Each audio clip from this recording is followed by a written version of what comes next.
প্রতিদিন ভোর হতেই হোসেন আলী ঘুম থেকে উঠে পড়েন। চুপচাপ পায়ে হেঁটে তিনি বেরিয়ে পড়েন মাঠের দিকে। মুখে গভীর রেখা, কাঁধে ক্লান্তি, তবু পায়ে দম আছে। তার নিজের ১ বিঘা জমি আছে, যেটাতে ধান, সরিষা আর মাঝে মাঝে শাকসবজি চাষ করেন। সব জমি তার নয়, ৫-৬টা জমিতে অন্যের হয়ে কাজ করেন। হোসেন বলেন, মাটি যেকার হোক, গায়ে লাগলে ঘামের দামা এক। গরমে রোদ ঝলসে দিলে তিনি এক গাছের কোণায় বসে একটু বিশ্রাম নেন।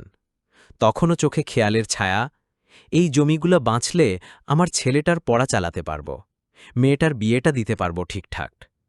একবার বর্ষায় তার সব ফসল ডুবে গিয়েছিল, সবাই ভেঙে পড়েছিল, কিন্তু হোসেন পরদিনই আবার মাঠে গিয়ে বলেছিলেন, যেখানে ভাঙা আছে সেখানেই গড়ার সুযোগ থাকে। তার জীবন কেউ দেখে না, ক্যামেরা ধরে না, কিন্তু তার হাতের রেখায় দেশের খাবার জন্ম নেয়।